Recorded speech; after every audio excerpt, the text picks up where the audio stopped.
The Gina and Matty podcast. This is a story that was doing the rounds last week. Collingwood Pies player, the Magpies, Isaac Quaynor. Now, he was playing his 100th game, and they had a huge, the AFL, they have those big banners that they run out through, like the crepe paper banners, and they run out. So they had a huge message on there. It was like, congratulations, 100th game, Isaac Quaynor. Except the club spelt his name wrong. They spelled not Quaynor either. They spelled Isaac wrong. They spelled it Isaac, I-S-S-A-C.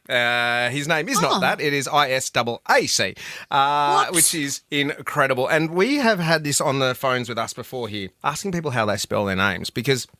Like there's an Ashley. There's like about 18 different ways you can spell Ashley. Lawrence, there's a handful of ways you can spell Lawrence. And I thought what we could do is have a bit of fun with you, Coasties.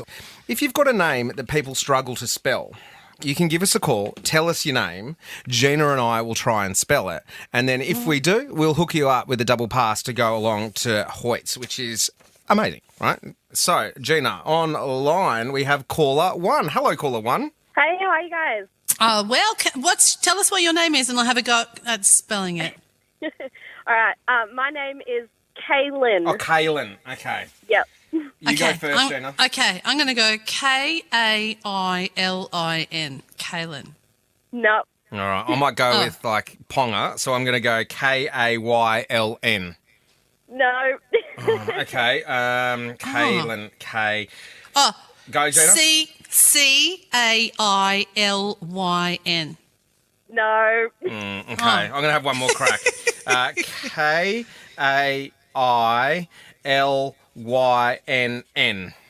No. All right. What do we got?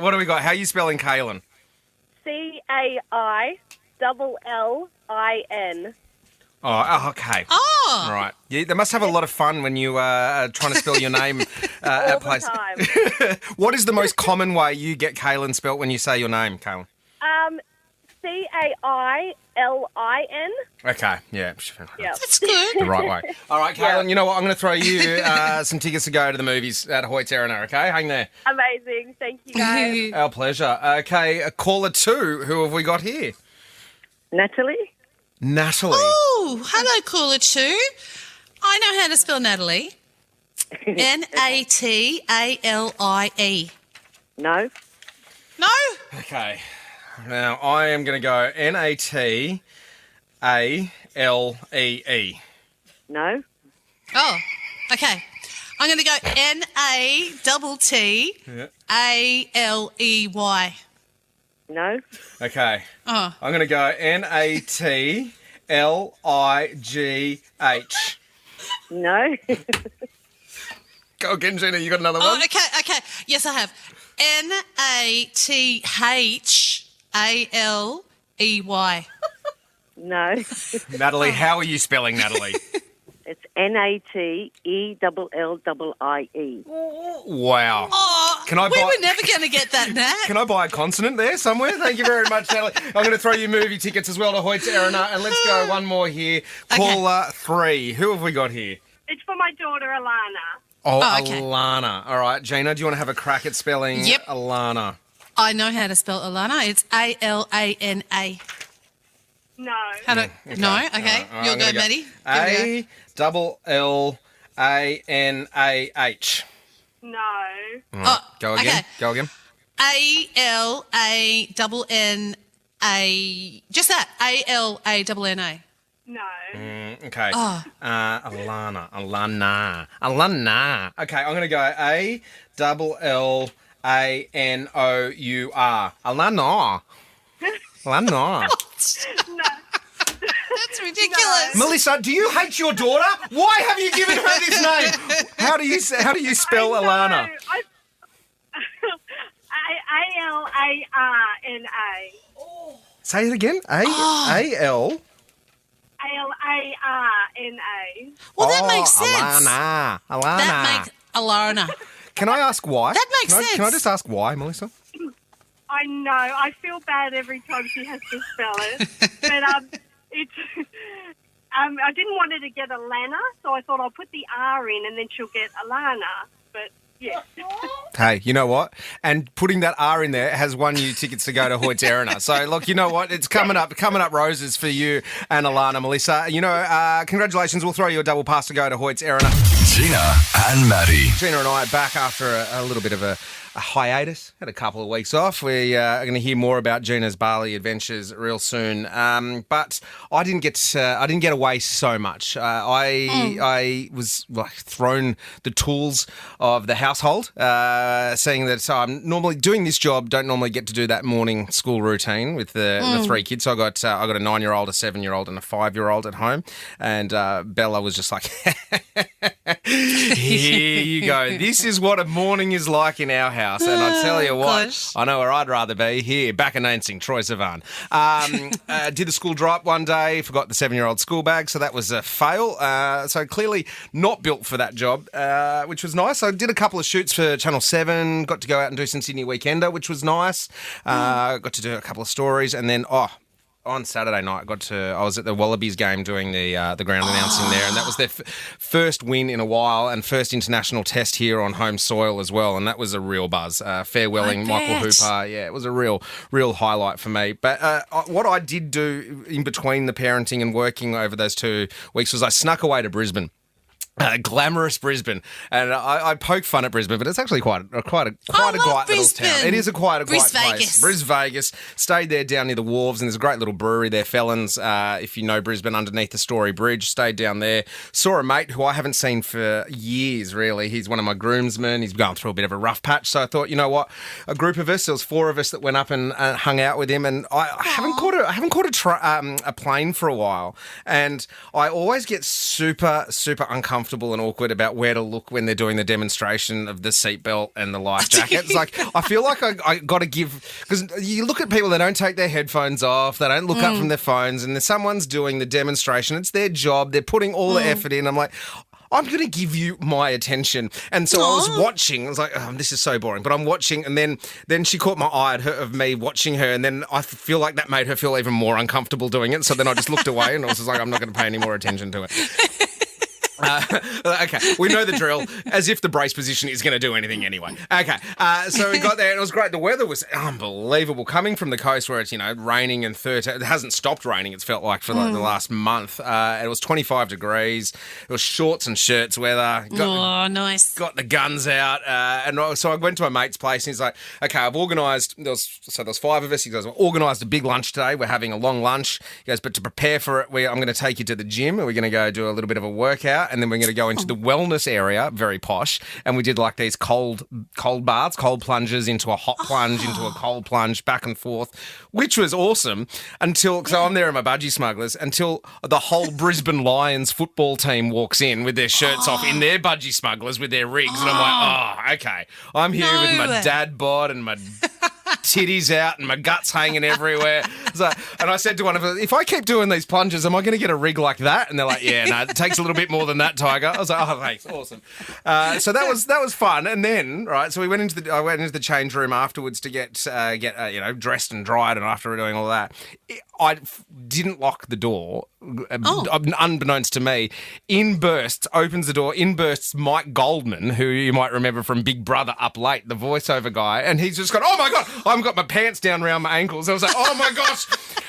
And then I walked out and I go, well, it's been a while since you've seen Big Brother Uncut, so I'm glad you got a little bit of a look at that. Poor guy, he's traumatised. And then we went and had this beautiful steak meal. And I don't cook steak at home. I don't know. It's one of those things. It's like, you know what, the kids won't eat it probably. I'll spend a fortune buying meat. And went to this beautiful restaurant, had a steak, and we were there for hours. We were there.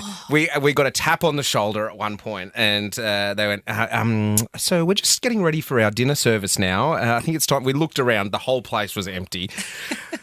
Time for you to go. We've been asked to leave the restaurant. Okay, well, time for us to go. We'd made this booking at a rooftop bar looking over, and they had this cabana. We went to this rooftop bar in Brisbane, which was brilliant. We're sitting there having some drinks, and then out of nowhere, from The Bachelor and Bachelor in Paradise is Kira Maguire.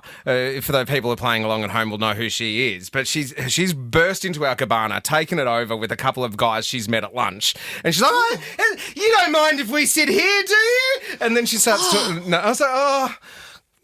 Kinda.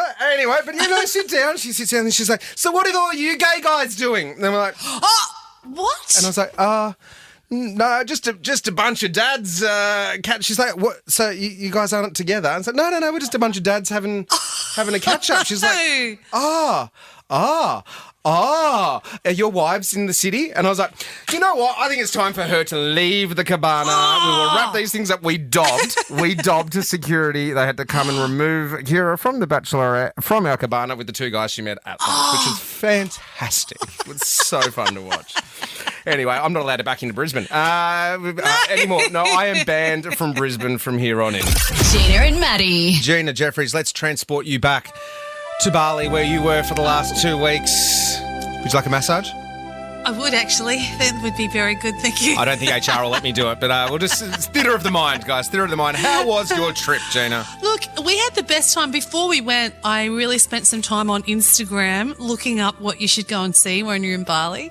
And we did a heap of really fun things. We honestly, we had the loveliest time. But one thing that Instagram said, go and see the waterfalls. You got to see the waterfalls. Because you know that all the beautiful people on Instagram get their photos taken in the water underneath a waterfall. Yeah. So it looks so remote, so secluded. Just them there, just having a photo shoot. Yeah.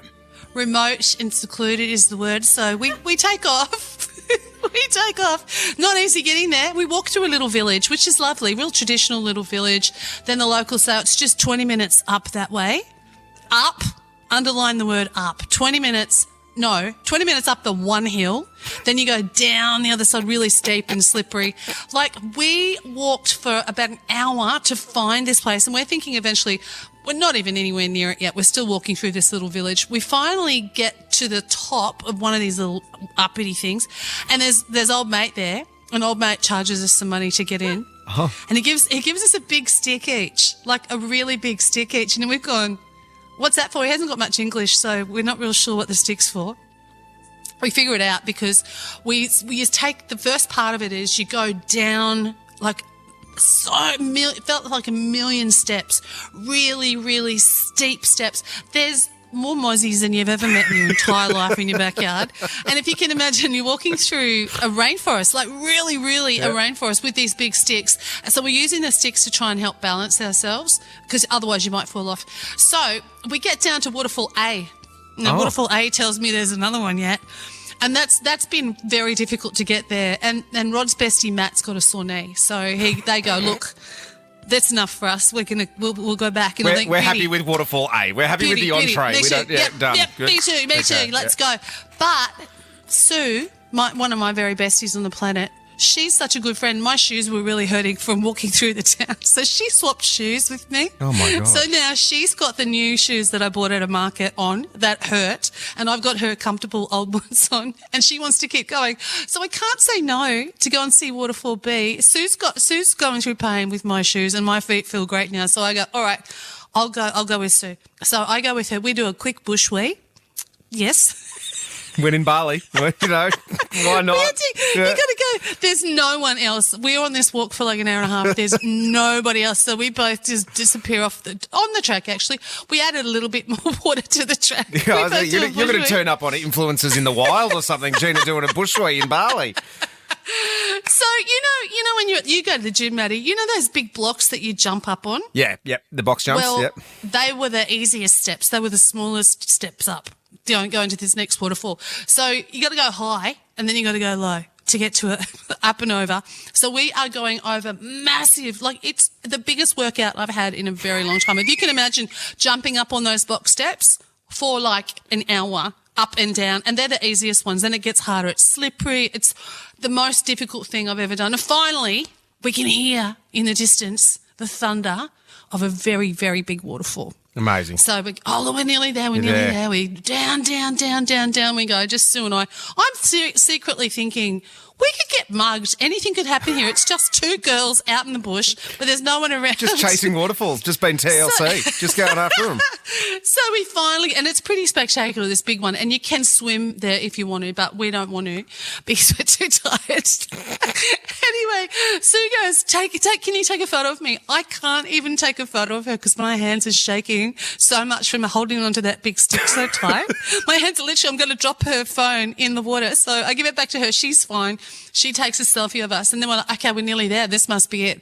There's no way out. So here we are. We've walked for an hour and we can either go back or we have to go through water to get out. And there's an exit sign and an arrow. This sounds horrific. Why aren't you just by the pool drinking margaritas? Well, that's what all I want to do. That's all I asked for was drinking margaritas by the pool. So you look across the water and there's this little sign that says exit to the right. So we have to walk through the water for about 40 metres through water. So this is where remember those big sticks? Yeah. These come in handy. So you've got to feel the water in front of you so it doesn't get deep and you don't fall in. And of course this waterfall rapid, let's say, off the back of that's leading down to waterfall A. Remember waterfall A? Yeah. So if we slip, we're going to be going over waterfall A. Well, that's the fast way back, isn't it? Well, no, because then you got to go up all those steps. So we go, honestly, I have never done anything as hard in my life. Finally, we get up after the most difficult part was after we walked through the water and then climbed up to where our husbands were, very happily having a bintang on the other side waiting for us. They've only done not even a half of it. Then I'm too tired. I'm like, we got to walk all the way back. Remember, we walked through a little village and stuff for an hour first. We got to walk all the way back. I'm like, no. So we see these guys, these Balinese guys go past in this really rickety old truck. Eventually when we got into that little town again. We're hitchhiking? Are you hitchhiking in Bali? We hitchhiked with those like four old Balinese guys and we're trying to explain to them, can we get in the back of your truck and could you drive us back to our accom? And we're trying to explain and they don't have a lot of English. So here we are, we jump in the back of this guy's truck. We give them $100,000 rupiah. That's I think it's $10. It's not a lot. It was a lot. They thought it was a lot. And then you woke up in the bath with your kidney missing? Is that what happened next? That would have been easier than what I went through, Matty. So finally we get to the pool and I'm drinking my margaritas after the hardest workout for my life. I'm still sore. 2 weeks later from the hardest workout I've ever done. Well, there's your lesson. Don't ever do anything physical on holidays. Just stay by the pool, Gina. Flop and drop. That's what you got to do. Yes. The Gina and Matty Podcast. For more great comedy shows like this, head to novapodcast.com.au.